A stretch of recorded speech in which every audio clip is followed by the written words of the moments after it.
work with Richard at the Peabody Conservatory of Music and Dance, where we have sort of both in tandem and in our own little ways dealing with this topic that we're going to talk about today as a starting point, which is jazz as a representative idea in terms of democracy. And I'll start a little bit by talking about this quote that I hear a very dear friend of mine and colleague, J.B. Dias, who is at the Herbie Hancock Institute of Jazz. It's something that he says quite frequently. He says that jazz is the greatest representation of democracy because it allows for individual freedom, but with respect and responsibility to the group. And I love that. And I remember when I first heard it several years ago, I said, wow, that's an interesting concept. But then I started to break it down after a while, and I said, okay, this sentence says, respect to the group, responsibility to the group. So there is a group that we have to talk about, but there is an individual side of it as well. So there are two entities that we want to sort of focus on. We want to focus on the individual's contribution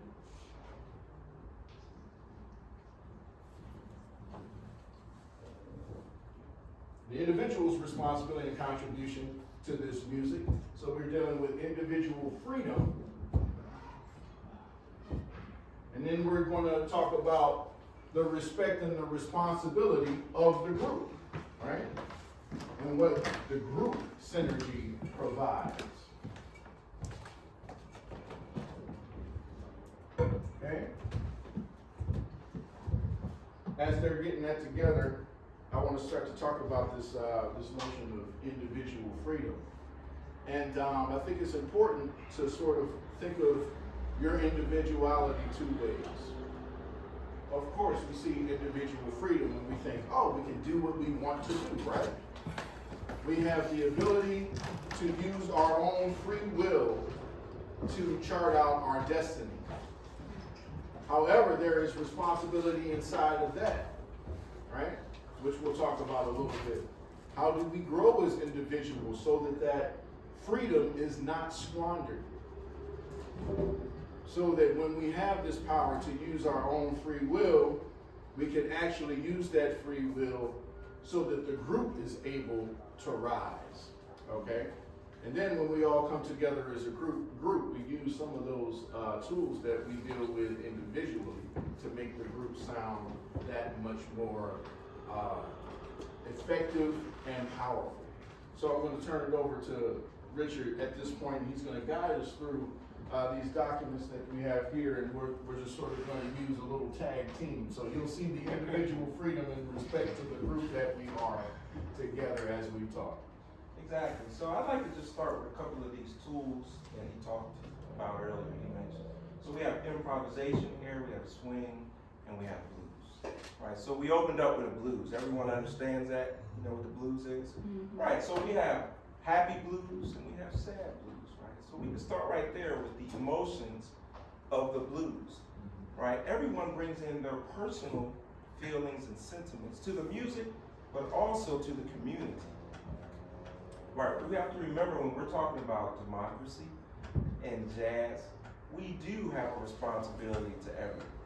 And if you don't believe me, has anybody here ever showed up to a rehearsal or a gig feeling sad? Yes? Right? But everyone else in the band is feeling happy. Right? So we have to understand, okay, am I going to bring that to the music? How am I going to bring that to the music? Why am I going to bring that to the music? Should I bring it to the music? Right? So we have to think about these things, because if we don't, they're going to come out of our horn one way or the other. Right? So that's where we're talking about the responsibility to the group. Now, we're individuals, but at the same time, in this blues, right, we have a group format. So with that group format, if everyone else is happy, they may uplift us. And that's really important. And that may make the music better, but not just the music, it will make the community better as well. Later on, we're going to talk a little bit about civil engagement and how you can make that work in your community and in the band, right? Everything we're talking about here parallels between the two. It's It's not just the community situation or element. It's also about the community of the music, because one represents the other. So with the blues, like I said, we have happy blues, we have sad blues, right? But within that, we have a structure and we have a form. We were talking about that earlier. He said, let's talk about the blues. Like, hey, you can't get by without playing the blues, right? But within that blues, we have a very specific form in jazz that we play. We're talking about the jazz blues, right? That we all have this common knowledge. Yeah, when we talk about the blues as a form, right? The blues is actually, in my view, the only self-propelling form that exists as a form in music, okay? In essence, it is a AAB selection. We have an AAB format, I should say. You have 4 bars of an idea, okay, or a feeling.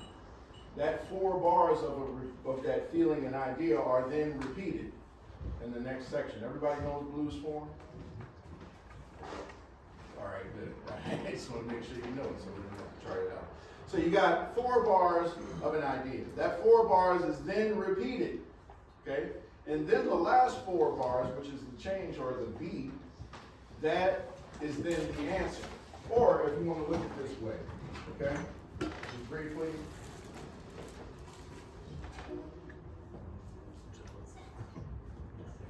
You have an A section here, or I like to call this a call.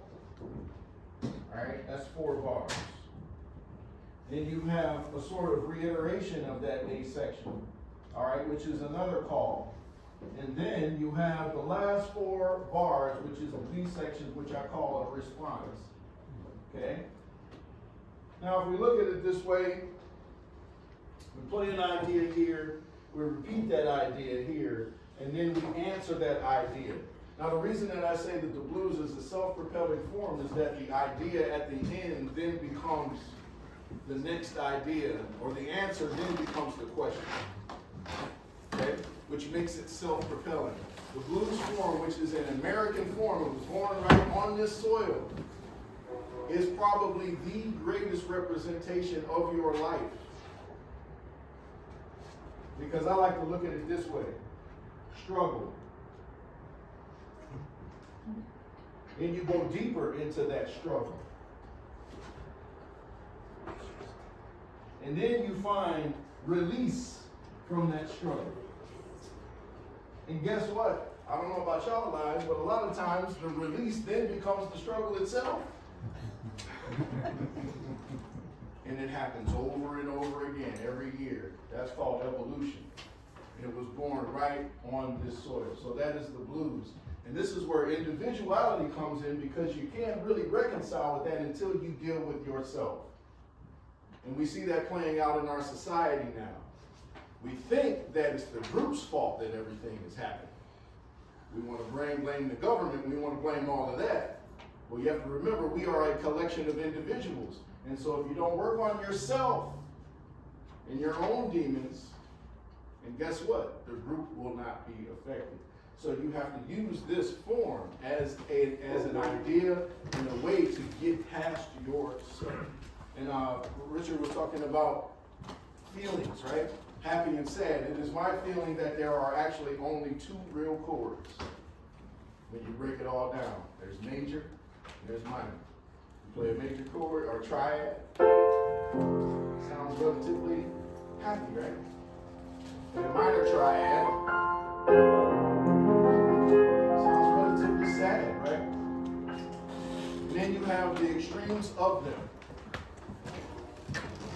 You're too mad or you're too sad, that's anger, that's depression, that's all of that. That's your diminished triad. Or when you're too happy, you might get a little loopy or high or something.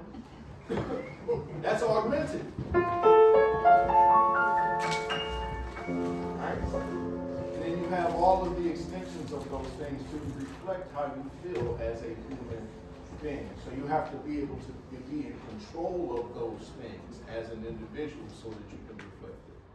Yeah, exactly what he said. It's very, very important. And these sounds are actually built into our society, whether you recognize it or not. right. You know, one of the things I tell my son, I tell my students, whether you recognize it or not, when you turn on the television or application, we are embedded with these sounds and emotions. Yes. If you don't believe me, when you hear this, right, it's usually in some type of horror flick. If you don't believe me, you have it. It's just a diminished chord. We learned that before we can even talk. Why? Because of cartoons. Right? You ever see somebody that's happy and they're wondering, they're thinking, they're pondering? It's the augmented chord he talking about. I wonder how many students will show up today. I wonder if but they have cookies too, you know? So we are embedded with these sounds throughout life. Now the question is, how are we going to address them in the music that we play? Right? Because we have these sounds from society that we put in the music, and how do they work together? And that's where the blues come in. You can have a happy blues, a major blues, or you can have a minor blues. Right? The go-to, people want to play the happy blues with the dominant, but then jazz musicians get the minor blues, and then they want to go all in. Right? So you know what happens. I'm just keeping it real with y'all. I see y'all smile. We like to play anger, don't we? Yeah, we like that. We like to be like that. Exactly. That comes from our environment, right? So I always try to parallel the two. If we're going to do a happy or a minor, we should do the other, right? Because people in the community will say blues is sad. I would say that's one perspective, right? Talk to Duke. You would ask Duke Ellington. He said there's only two kinds of music, right? The good and the other, right? So we have to keep these ideals in mind when we're talking about playing music, especially blues, right? Because when you go to a jam session, they're gonna call it blues. Right there, you see the perfect example of a democracy. Oh, let's play a blues. We can get right to that immediately. But people don't really think about what does this term democracy really mean, right? It's a Greek word. It's made of two words. Demo, right? That's the people. Right? Cratic, that's rule. The people rule. Right? But with that, you have to understand how that's broken down. Right? They're ruled with governance systems that they create, or people they elect that are supposed to represent them. Right? So you really have to think about what that means in your civil daily life, because that will be represented in your plan. And how do you govern yourself? Which is you know, this individual freedom, and you have responsibility to evolve yourself. And I want to speak about that myself as it relates to the dominant chord. Okay, the dominant chord is probably the most prevalent chord in the blues, right? Right. Now I love the dominant chord because it is simultaneously major and minor. The base of it is a major triad, and the extensions of that is a minor triad.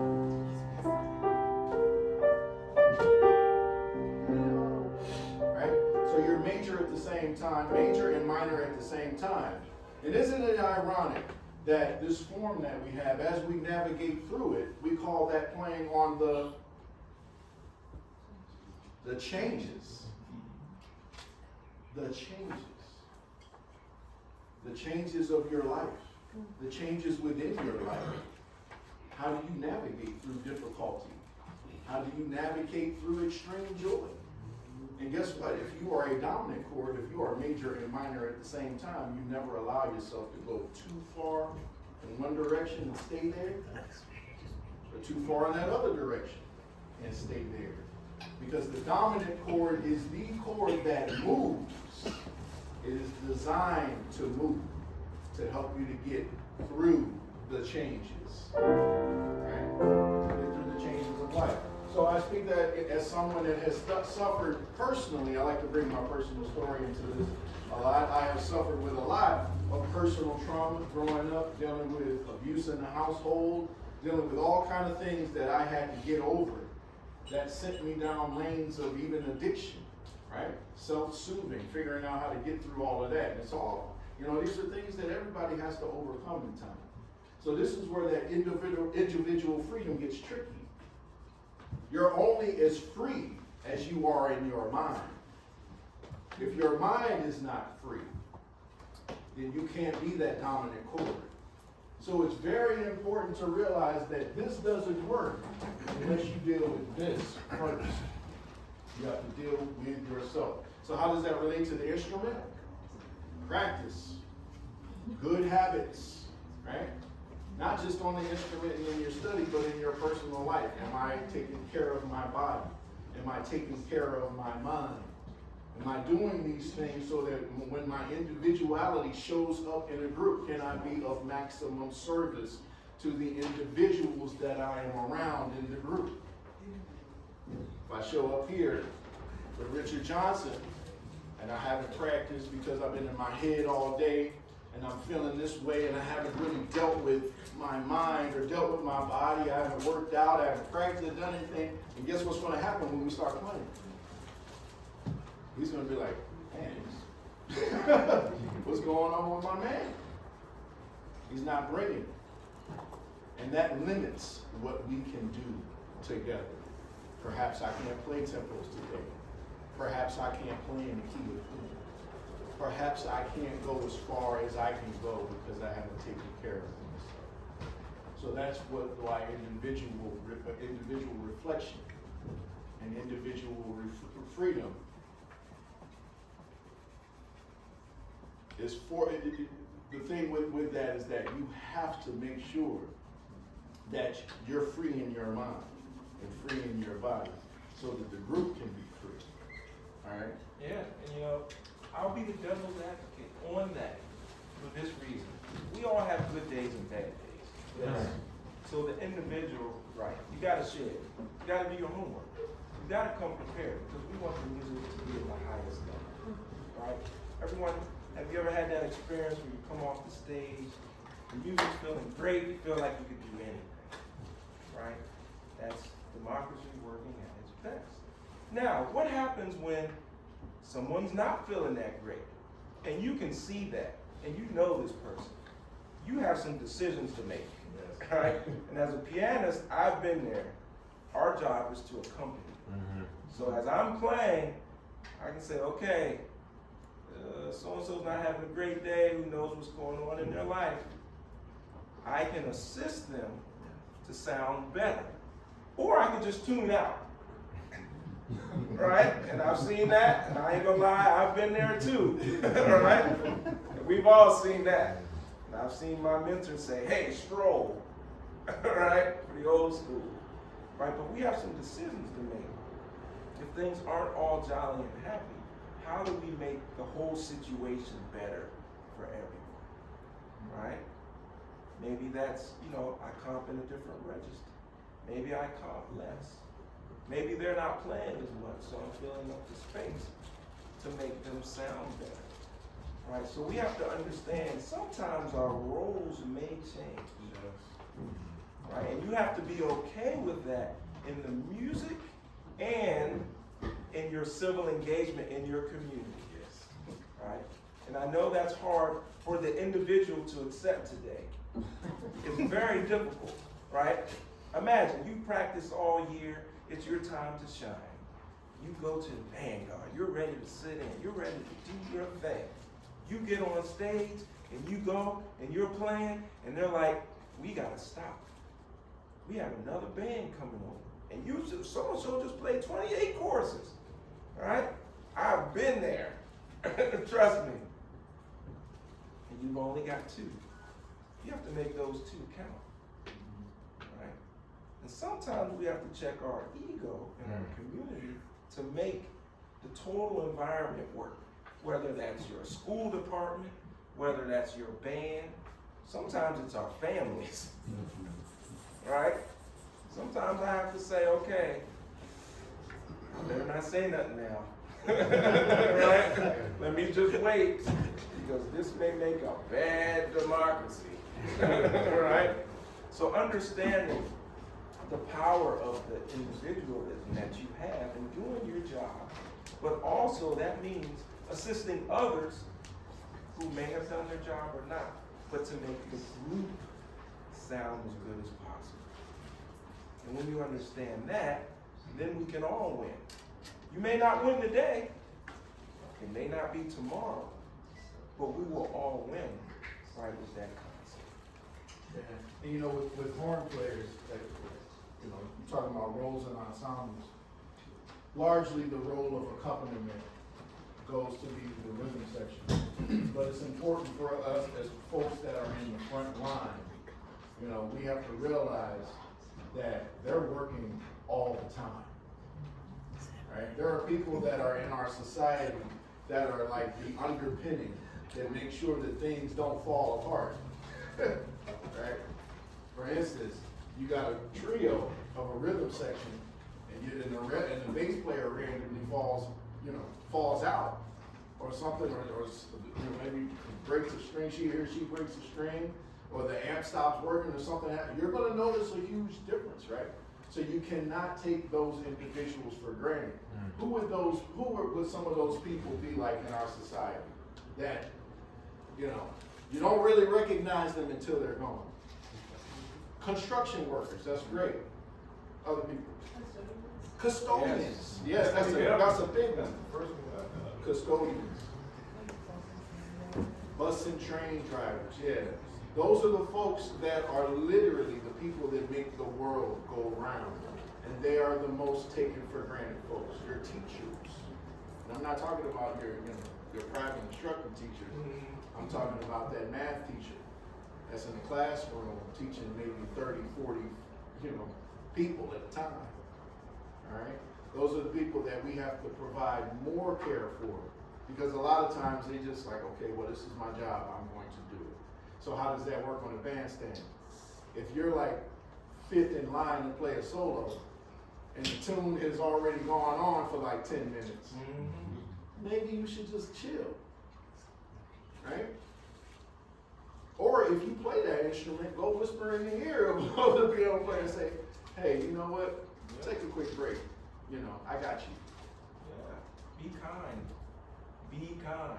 Yep. And go two ways. Be kind.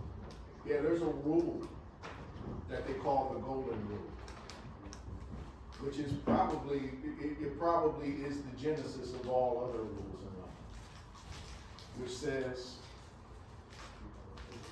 treat others the way you want to be treated. Yeah. I like to think of it this way because maybe I'm a little selfish. If you want it, give it away.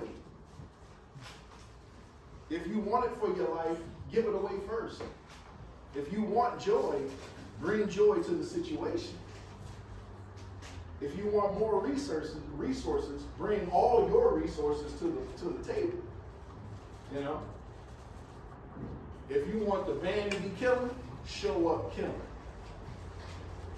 Start with yourself first and give it all away, and then your environment will begin to change around you. I want to pick on Richard real quick. When we had our search for the piano position at Peabody, there were a lot of people in that pool, and we agreed as a faculty. Now I've never been on faculty with Richard until he got to Peabody. We said, oh, this seems like a good fit.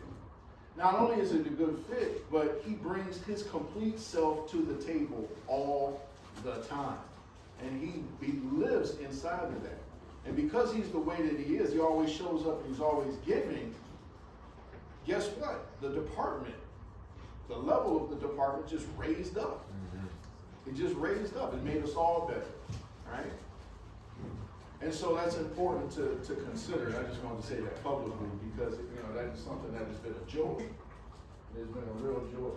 And I love what you have here. I'd love for you to go through some of these documents that we have here. You're talking about Alabama's Constitution and various constitutions. Yeah, I just had some quick notes here. Everything here too, I can either airdrop or you can go to my website, RJ Jazz Education, and you can download the whole PDF. So anything you don't get, you didn't record, you can follow it up and ask more questions. Both of us always encourage engagement afterwards. Because sometimes you may think of something. If you're outside on your bike or something, working out, that's okay. My door's open all the time. You can ask my students, where's Luca? Right there. There's always people there. All right, so these notes. I just put a couple things down about the Constitution. There's our federal Constitution and there's the state Constitution. And this is something that's very interesting to just think about. Man, real quick. So when you think about Constitution, think about form. Agreed upon form. Yep. That's what we're playing on. Yep, that's why I put it down, right? We have these forms, our Constitution. There's this big form, the federal Constitution, right? We have a written document. Now, what's very interesting is under that we have our states, the United States. You can see in this document, you can look it up. Alabama's Constitution has over 400,000 words. That's a lot of material to cover, right? That's kind of crazy. A lot of bravery. Right, so like what are you talking about? What are you saying? Think about that. I was on a gig once overseas. Cat took 32 courses on the blues. And I'm not lying, I have it recorded. We were playing in the rhythm section like, bro, and he was killing up until about maybe 12. After that, it was just kind of like, okay, so think about this. What are you saying? How are you contributing?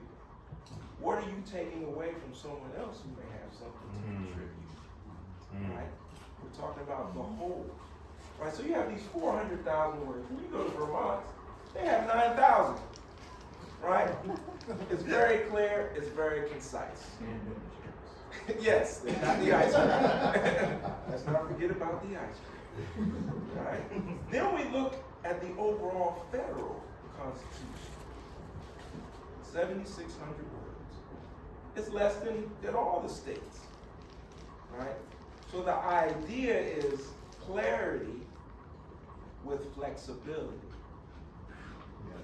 You say that one again. Clarity with flexibility. And in order to do that, you have to do your research. As he said, come to the gig. Did you practice? Did you learn the tunes? Are you prepared? Did you bring your music if you needed it? Right? When I was younger, my mentors were like, what? You didn't memorize all these tunes? Right? Preparation is important. Right? And even if you don't rise to the top immediately, it will be recognized. Trust me, people can see it. They can see when you prepare. Right? So I use this as an example to show. You can play a whole lot of notes, but you may not say anything. Right? I've seen Mr. Sean Jones play 3 choruses and say a whole lot. And I tell my students all the time, it's not about how long you play. Right? It's about how you develop what you're playing and knowing where you're going. Because that's what the people in the community will remember. Right? And that goes for music and outside of music. Right? My neighbor, we have completely different philosophies on the government. Right? But when I'm not home, he shovels my driveway. He cuts my grass. I'm gone a lot. Right? When he's not there, he was in the hospital, I cut his grass. I take his kids to school. We are making this work. I'm out running, he gets on the bike. Right? So you have to think about what is the overall purpose of the societal issues that's going on and your music, what you're playing. Is it all about you or is it about the music? For me, that's very important because if we're all in this together, hey, that's when it starts to swing. And swing, there's different types of swing. There's Latin swing, jazz swing, right? But we have to remember that swing is a communal thing. Because when it's feeling good, you see everybody up there. You can just feel it, right? And when it's not feeling good, you see everybody on Instagram. And I'm playing, I'm watching people on Instagram. Say, yeah, it don't feel good, we gotta change the tune. I don't know what your set list says, but we gotta change it up. Yeah, you know, we're talking about the group now. What's the first thing that you need in order to have a group? You need people. You need people, right? And you got to remember that those people are not you. Those people are not you. But at the same time, they are reflections of you. Because at our general baseline, we are all the same. We all want that hierarchy of needs that Maslow talks about. If you don't know what that is, Google it. Right? We all have basic fundamental desires and basic fundamental things. So we need people in order for the group to happen. What else do we need? A shared idea. A shared idea, which is the Constitution or the form or the program, right? We show up, we're going to play these tunes, all right? And then what else do we need? Now we got the tunes, instruments, yeah, we need actual, Resources. resources. That goes under resources, yes. We need resources together, shared resources at times. Who's bringing the, is the piano going to be there? If there's no piano, who's going to bring the keyboard? Right? Who's gonna bring the amp? Who's going to bring the amp? Who's got the mics? Who's got the CDs to sell? Okay. What else do we need? Yeah, we need agreed upon language, right? Perhaps part of the agreement is what tempos, what are the mechanisms that we are going to use in order to institute these ideas? Who's going to do what? Who's going to count off the tunes? Right? And then when you have tempos and you're talking about keys and all those things, you have to think about people's what? Experience, yes, but strengths and weaknesses. Know who you're working with. Right? So, if you got a group of individuals and you know that a certain individual is really great at this but not so good at this other thing, am I going to say to myself, well, I can play Cherokee at quarter and 400. I don't care if they can't. They got to figure it out. I like playing in the key of B. But you're playing with somebody that loves playing in ballads in E flat. Are you going to say, I don't care? Or are you going to say, you know what? Let's do this today because I'm with this person. Right? Those types of things are things that you want to consider. And you can't get to that point unless you deal with yourself first. You got to deal with that ego. And this is something that, I'm starting to speak about more and more as I get older, is the notion of collective spirit consciousness. Right? That is not a religious thing. That is an energy thing. Right? So, when I was growing up, there was this saying that we used to talk about in church where it says, where there are 2 or 3 people gathered. And then it says, in my name. Which I actually then take, when I think of in my name, I think of with that collective idea. They're all tapped into the same vibration.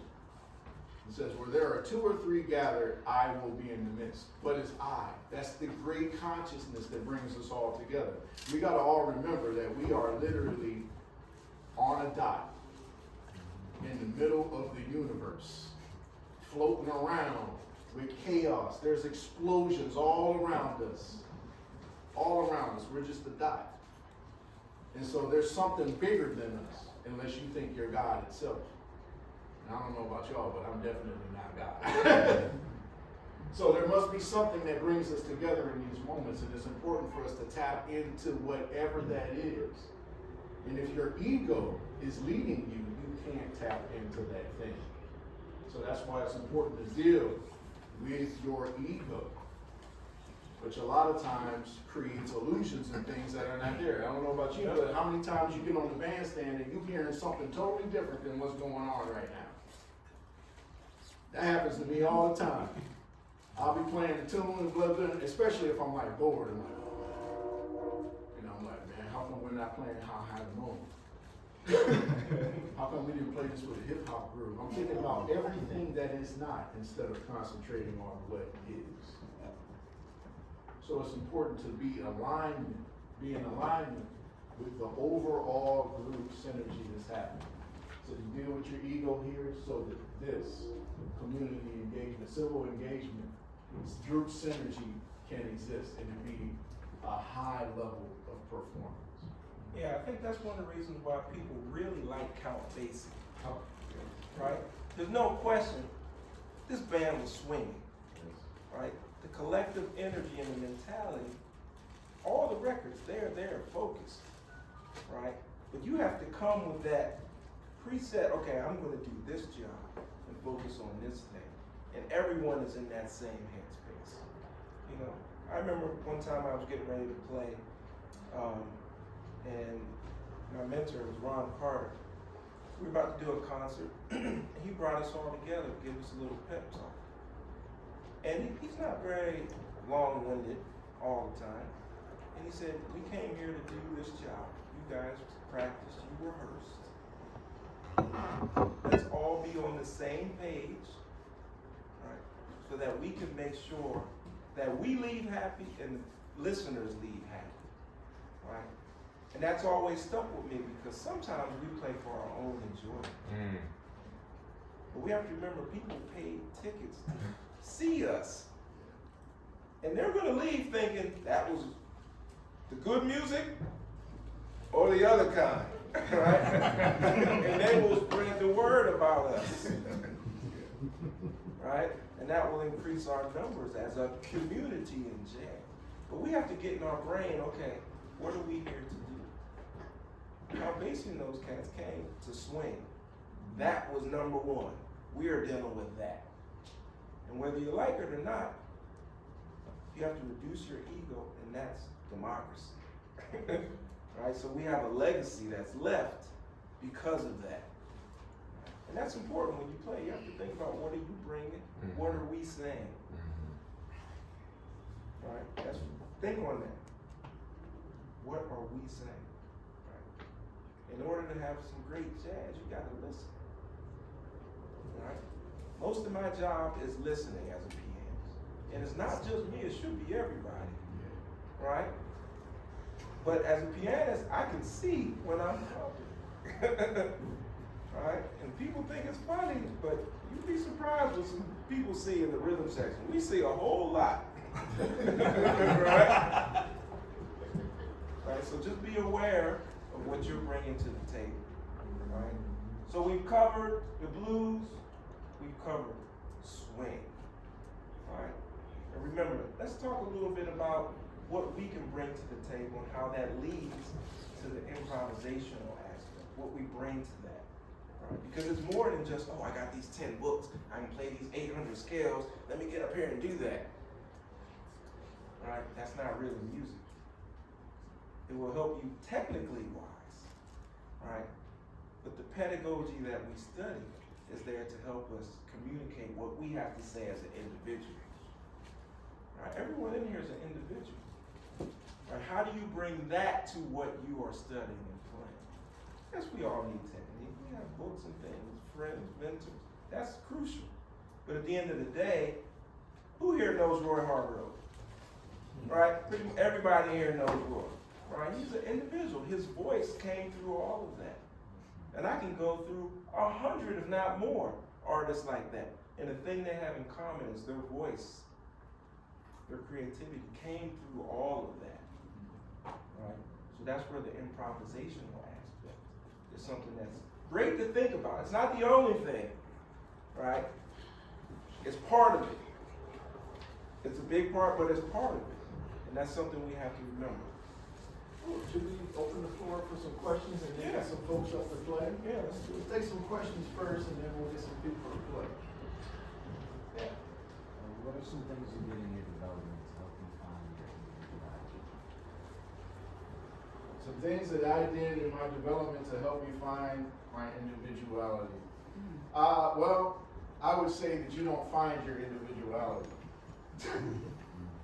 You uncover it. Who you are is right there, right now. You just have to, like, be it, right? How do you be it? You engage in activities that help you to reflect that, right? And so what are those activities? Listen. Listen to the things that you're in line with, the things that are of historic significance, right? So I'm a trumpet player. I know that I could not be if there was no Louis Armstrong.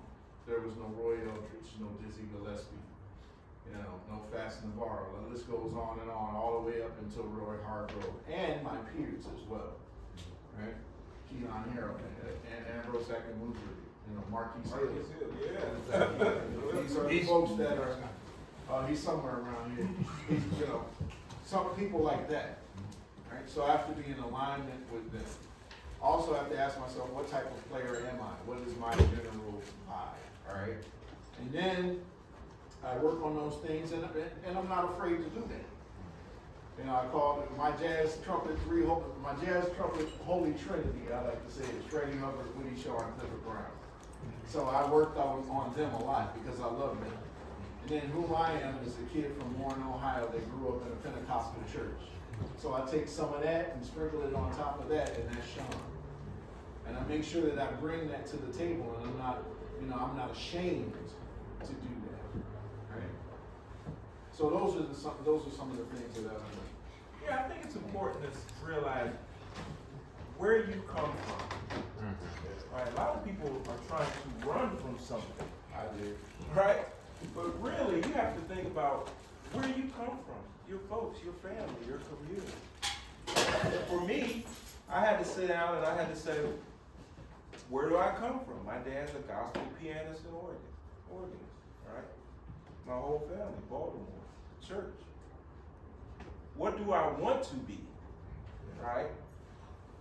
I like McCoy Tyner. I love Oscar Peterson, right? They're my favorites. I have these heroes. Herbie Hancock, right? So like he said, sprinkle a little bit of that on there, right? Practice. But don't run away from what you are, right? That's crucial, because that's actually gonna make you different. The thing you're looking for may be the thing you're running away from. Yeah. You just have to figure out how are you gonna hone those superpowers. That's what I call it, right? I have socks by all different kinds of superheroes, right? It's important to think, what is your superpower? To uncover that, you have to say, hey, where am I from? What do I do well? Ask 5 people that you really trust about you and see what they say. And don't let that ego kick in, all right? That will help you tremendously. How do you not let like individualism or like trying to put your best front forward consume you whilst you're doing something? How do you let your say it again? How do you not let your individualism or like trying to be your best front forward consume you? Like, How do you not let your individualism consume you? You have to be around people, and you have to be of service, right?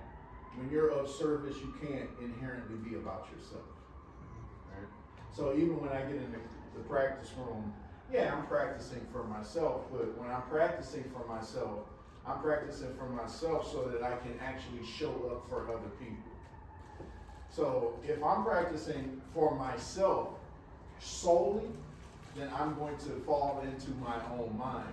Anybody ever heard of, what is it, Dante's Inferno? Right? And it's the basic principle of Dante's Inferno. It deals with the 7 deadly sins, right?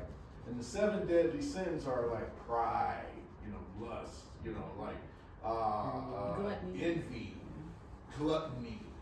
All of those things are things that are solely about you. They fill your ego up, and they become self-soothing mechanisms, right?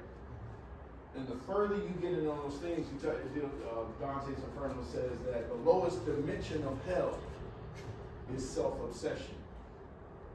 When you become so self-obsessed that you're self-seeking, deals with those 7 deadly sins, and you're constantly engaging in them, then you're actually involved in a process that separates you from everyone else. Everybody else. So you got to deal with those things, right? You have to deal with those things that cause you, when you show up and you're in your own mind only, you're creating illusions of things not there. How many times y'all show up to sessions and you're like, I wonder what they're thinking about me? They think I suck. They think I'm not good enough. They think I'm ugly, you know. They think I'm not fast enough, I'm not tall enough, I'm not this, I'm not that, I'm not that. Well, then it goes into the flip of that. Well, screw them. I am. See what I mean? As a protective shield, right? But guess what? When you put a protective shield around you, you cannot be engaged with them. You create your own prison, and you live in the prison of your own mind. That's the biggest danger of that individual freedom. When false pride comes in and you start to create this thing, I know it because I did it. You know what I mean? Because I was from Warren, Ohio. I didn't go to any fancy, I didn't go to like any fancy school or any of that. You know, I went to Youngstown State University. So when I got east or to a bigger market, I was scared to death. I didn't want to admit it. So what did I do? I took the tools that I could do best because I could really play the trumpet. I was a classical guy. So I went out on the scene and I just went, and then I started to feel isolated and alone. Because nobody wanted to play with me. They don't want to play with somebody who's just going to come and, that's not music. So I had to humble myself so that I could be of service for everybody else and learn how to play with people. You see what I mean? So how do you do that? How do you get out of your head? You get around people and learn. Humble yourself. Be vulnerable. Remember that word, vulnerable. Vulnerability is one of the greatest superpowers you can ever have. Just show up and be there for people. And guess what? You do that, they'll be there for you. Do you want to ask? Yeah, I mean, for me, it's everything he said. And sometimes you may have to just say, let me stop. Let me take a break. And it's hard because your question was, we're working on ourselves, right? We're wrapped up in ourselves. Here's a prime example, John Coltrane, right? He's known for practicing 19 hours a day, right? You can ask his son, right? He's known, right? We know that of him. He wanted to be the best. But his lifespan was relatively short, right? So you have to think about, okay, I want to be great, I want to be the best, but what's the flip side of that? Do I even know who Michael Jordan is, right? Do I know who X, Y, and Z is? Sometimes you have to say, okay, I've been in here practicing 4 or 5 hours. Let me take a break. Let me see what's going on. And let me digest that. It seems pretty simple, and it's hard sometimes, because I remember being there. But what I realized is by me taking that break, or somebody calling, or me spending time with a family member, me going back, I'm refreshed. Right? We all have our different limits of that, but sometimes we just need to say, okay, let me see what's going on outside in the real world. Because we all get wrapped up in our head when we're trying to get to this thing, right?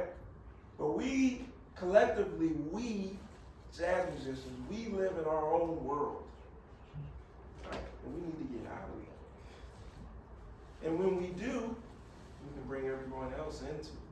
But that's difficult for most of us because we spend most of our time in a room. Right? Think about that. You spend most of your time by yourself. You're going to have trouble communicating with those others. Right? We've all seen those musicians who don't play at our level. But they're great communicators, and they're on everybody's gig, and they're getting paid, and they're doing this and that. And we're sitting there like, right? We've all been there like, ugh. I've been there, right? But they figured out something that we haven't, right? But that's just my little spin on what you asked. You have to sometimes take a break and say, oh, let me get out. What's going on? Let me breathe some air. What's happening?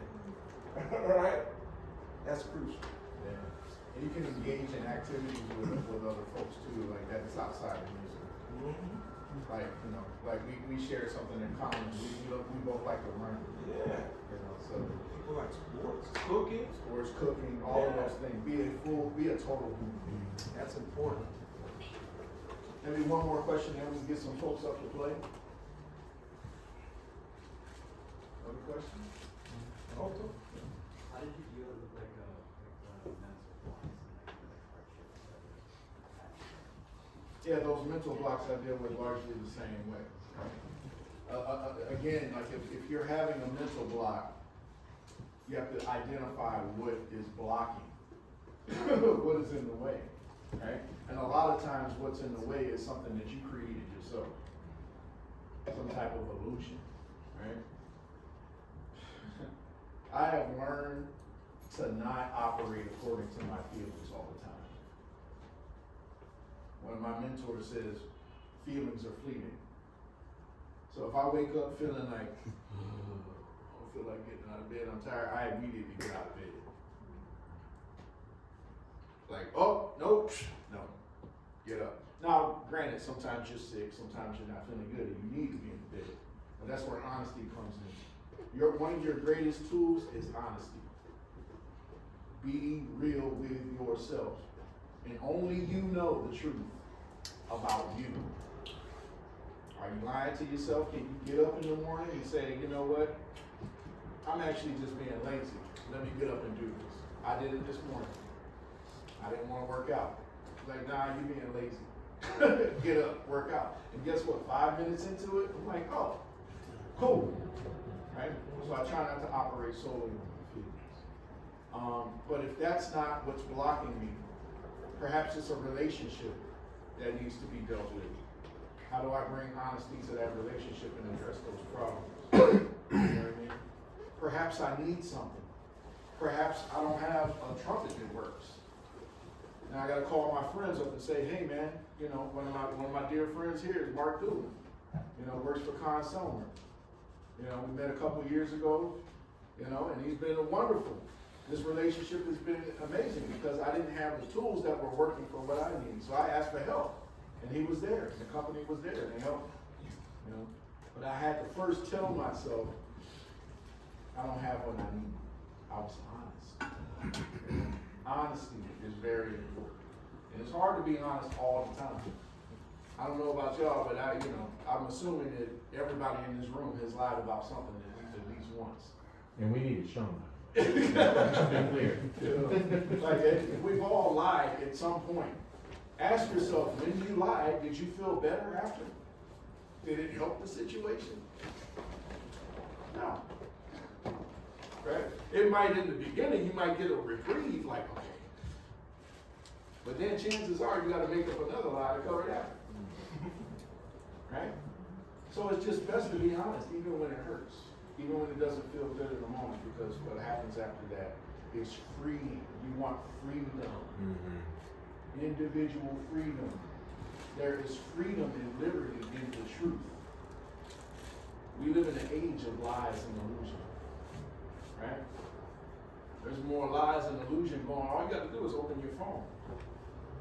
A lot of what you see is not real. If it's not real, it is fake. It is a lie. And so the convolution of that is really difficult to deal with, especially in your time. So lean into the truth. Yeah. You said it. Let's get some folks up to Yeah, play. Yeah. I see you got a drummer, bass player. Come on, girl.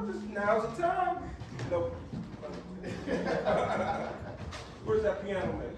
Come on, man. You said you want to sit right next to me. You said it earlier. Move this stuff out of the way.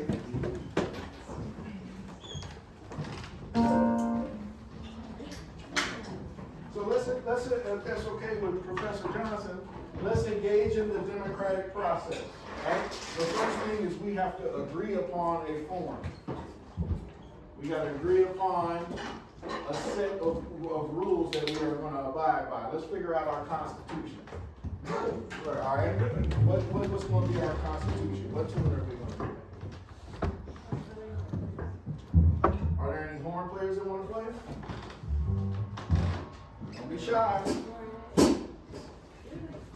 Yeah, grab your horn. Yeah, you here. Yeah. Remember, the society needs you. Right. Right? You are needed. Even if you don't think you are good enough, you are good enough. If you exist, you are good enough. Let me say that again. If you exist, you are good enough. Everybody has a place. Everybody, right? Even the playboys.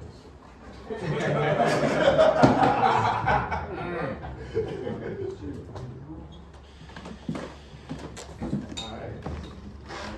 Got a cornet and a trombone. Yeah, I think All right. So what tune would we like to play?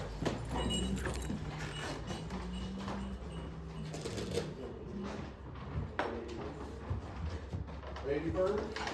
Does everybody feel good about Lady Bird? You don't know that one? Okay, well, let's bring everybody on. Unless you don't, you know. What's another tune?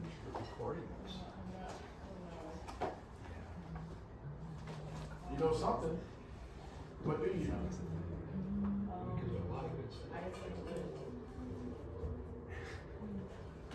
What tunes do you know?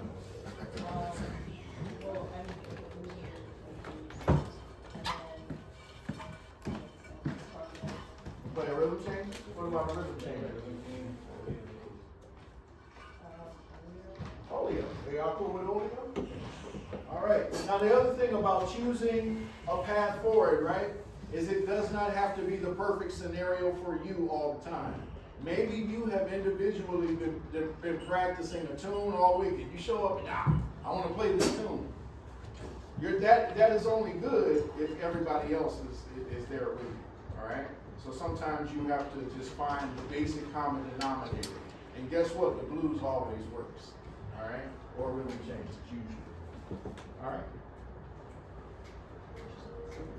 Everybody cool with that tempo? All right. 1, 2, 1, 2, 1, 2, 3.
generally had a sort of an idea of what the form was, right? There were a couple times that it got a little suspect, but you made it through, right? We generally could operate at that tempo together as well. That tempo is not slow, all right? It's a hard tempo to play. So those are some good things. What are some of the things that you all noticed on the good side? I think we have good communication moving between the soloists, like coming out of, like going to the next soloist, or maybe coming out of the solo going to fours, and communicating with the end of piano solo and the bass solo. Okay. Other thoughts? Yeah, rhythm section was really good. You guys were listening to each other. Actually, it's kind of easier for me, improv wise, for me to listen and get in ideas and try to feed into what you guys were playing. Okay. I liked when, like, I think she played like this rhythmic idea in a solo, and then the drummer like continued that like, during the eights. Yeah, those are all good things. What are some things that we think that we could, you know, if we had an opportunity to do it again, that we could maybe make a different decision? Notice I didn't say it was bad. Notice I said that we could perhaps make a different decision. Handling the boards, yeah, kind of put you on the spot. No, it's fine. It's not a big deal. It's usually chord up in the bass solo beat, or my idea was we do chords and then just let you have your solo after like the chords or two, let you put, and then go back to the head. Kind of impromptu and direction. The key word that you said, two key words that you said and what you just said was my idea. Those are two key words. So in the heat of the moment, now remember, we're moving at a fast pace. So in that moment, in those moments when you have your idea, which is good, right? Because that's how we operate. We operate based on our ideas. We have to ask ourselves in the moment, is our idea going to be advantageous to the group at that moment? At that moment. Because you could have an idea that's great, but it not be right for that moment. Or those people, right? So that's where the decision making, you know, that like over time you'll start to understand what to do that. What about some other tools?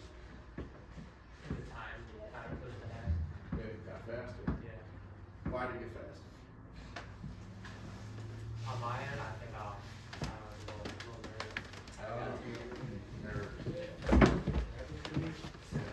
Happens to the best of us. What are some ways to deal with our nerves in the moment? Breathe. Somebody said it over here. Breathe. Yes. Piano players breathe too. And drummers and bass players, you all breathe, right? So just poise, right? I don't know about y'all, but I rush in my daily life because I think I gotta do something right now. Sometimes the best thing you can do is just wait. Right? In fact, one of the greatest aspects of love is patience. Right? Other thoughts? Yeah, I was gonna say, when you said my idea, it made me think about the communal aspect of what we do and how you transmit an idea in real time. Sometimes you need to wait. Sometimes you can mention something just for the piano players here and along over to the drum. Sometimes the communication is looking. One of my teachers was Margaret Miller. So he would come to my house, I'd pick him up at the airport, he would practice 5-6 hours, and I would just sit down and watch him. And I'd ask him questions. One of the questions I asked him, I said, when you're playing, how do you not miss anything? And he said, well, a lot of people think his eyes are closed. And he said, no, I'm always watching. Because there are things you will get in music that you may not catch, which you do. And we talk about music because it's an audible thing that we do. Like, you have to be able to hear. Right? But there's some things you're not going to get from just hearing. For instance, if you had an idea, you're facing this way, it would be simple as turning around, right? And you could use hand signals, you could be foot motions. If you go back and watch the old videos that we have now, you're gonna see a lot of cues that people are like, how did they do that? Right? It might have just been Miles going, right? Well, you have to be in tune with that. Or it might have been somebody just going, you missed it, you're just like, oh, it's just scratch his chest or something. Right? So we have to do our research and study. So that's what I noticed. And this is for everyone. Sometimes it's just talking about it prior to. I had a chance to do a tour with Mr. Jones, Delvio Marcellus. Do you remember this? Yeah. In Art Harbor, we spent a week together. And we spent some time in a van. Right? Somebody got a speeding ticket.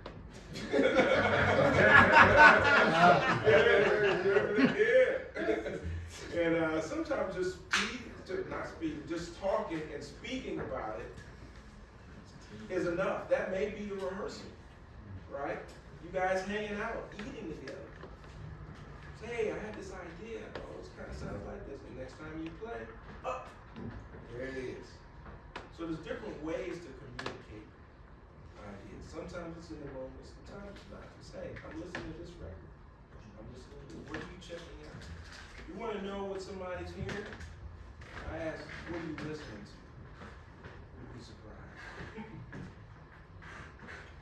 you have any questions for us? No? You know, speaking of that communication, right, and timing, over time, I've realized that a decision that I make is not always linked to what's happening in time, right?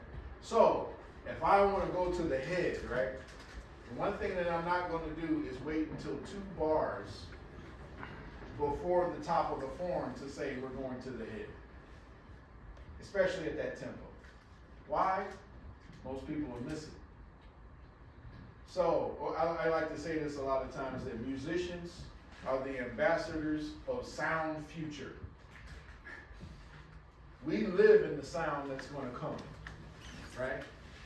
We don't necessarily have the luxury of solely existing in this moment. We have to constantly be thinking ahead, right? Even as a society, we should be thinking ahead. We should be thinking as a society about what we're going to do 50 years from now based on this moment in our history.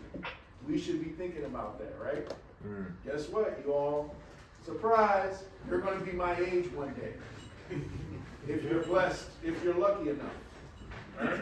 You will be our age and you will be standing here, and there will be a group of people that are your age that you're going to have to, you know, share some, I call it precedence, you know, or context. Because you're just a link in the chain.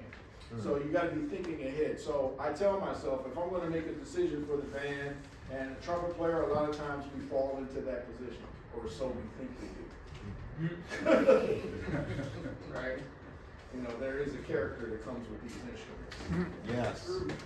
Say that. There is. You know. So as a trumpet player, I'm thinking that, okay, and I'm not just me in my mind, a lot of times the rhythm section will think that. It's like, well, you want front line, lead. You know, Herbie Hancock told me that. Right? One of the greatest lessons of my life. And I'll share that briefly. Herbie was, you know, we were on tour, and the band was kind of in flux, you know. I don't know if I ever told you the story. But it was like the second or the third night on the tour, and tunes just didn't seem to be going the right way. So I started to interject myself in terms of the melodies and the forms and all of that. And they just went right with me. And so I got paranoid. And on the tour bus that night, I said, I'm sorry, Wayne and Herbie, you know, I just felt like the melodies were getting lost and we needed to do that. And you know what Herbie Hancock told me? This is Herbie Hancock. He said, why do you think we hired you? They hired me because they knew I was a leader. And at that point in time, I let it register that leadership is not about your ego, it's about serving. It's a service thing, right? They wanted to be free, and they wanted me to lead where the next thing would be going. So I take that leadership on as a responsibility to serve, but I have to be thinking ahead all of the time. You want to be a good leader? Think ahead. Think about how to protect the people that you're with so that they can be free and you could be responsible for the direction. Responsible, right, for the direction. Right? Not egotistically saying, I am the direction. But saying as a servant, like, if I don't know the direction, then the whole boat is going to crash. That's how I think, right? So I got to be making decisions in the right moments. To add to that, I'd like to say, one great thing about Mr. Jones is in our department meetings, he always asks, what do you guys think? And I work for different companies where the boss doesn't ask that. They say, this is what we're doing. Right? But you would be surprised, the community you have around you, they will actually help you. Right? But you sometimes have to lead by asking, what do you guys think? Right? They're going to come up with solutions that you're probably not going to think of. And they may do it for you. Right. All right? So you have to see, like you talking about the future, you have to see ahead enough and be vulnerable, which you talked about earlier enough to say, hey, let me ask you your opinion. You know, we're all trying to be an expert in this thing, that thing. We're not going to be an expert in everything. That's right. Right? So we need help. But you got to ask. Yeah, leadership, your biggest job is to be a facilitator. That is your number one job. If Mr. Johnson, if he has an idea or a goal or something, a project that he wants to do, it is my job as the leader of that department to make sure it happens if I can.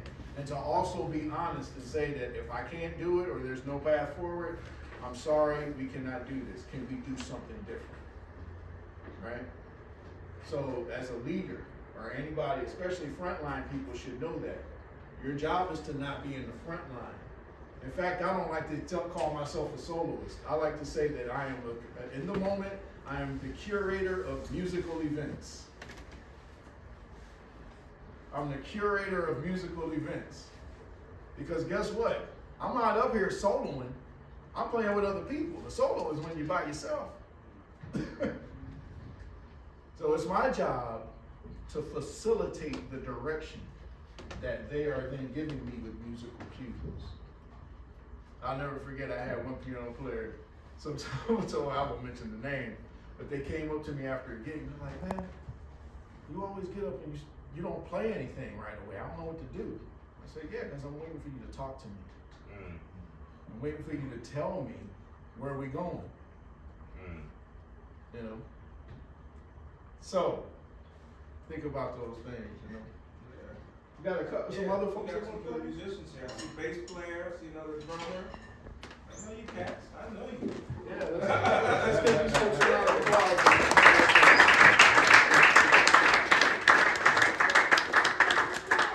We got time for another group? Get all the homies. Your cats. Yeah, come on, y'all. If it's not working out, we voted enough, we vote again. You vote the next time around. You have to keep voting. Okay? Because the tune will end. The tune that this country is playing right now will end. Be ready to vote on the next tune. Verse 6. Jazz doesn't work because everyone agrees.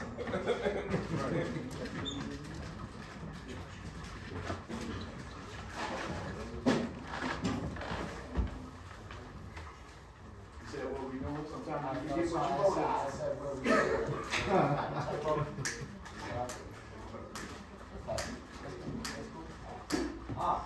Two. On, 2, 3.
What are some of the things that we discussed today? What are some takeaways? Anybody want to dive in? Democracy. All right, what about democracy? Dig deep now. Come on. Individual contributing to the group. All right, individual freedom as it relates to the group, responsibility to the group. What else? What are some other things? It doesn't have to be perfect, just say it your way. Individual contribution to group. Individual contribution, yeah, what else? Voting, right, is part of the process. What else? Communication. Communication, yes. Being concise. Being concise, being prepared, yes. What else? Couple other things, don't be shy. Great, yes, give away what you want. Yes, the golden rule. Last one. The blues maps out in our reactions to Yes, the blues as a sonic representation of the cycles in your life. Thank y'all so much, Professor Johnson.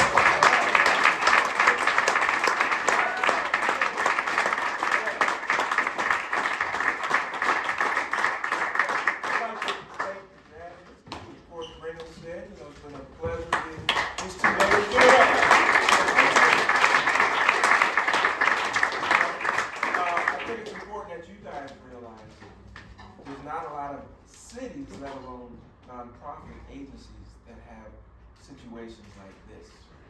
So you really have to value this, because you're going to see as you go to college and you move around different countries and places, this is not the norm, right? So you guys, if you don't know each other, meet each other, because you will come across each other if you stay in this region.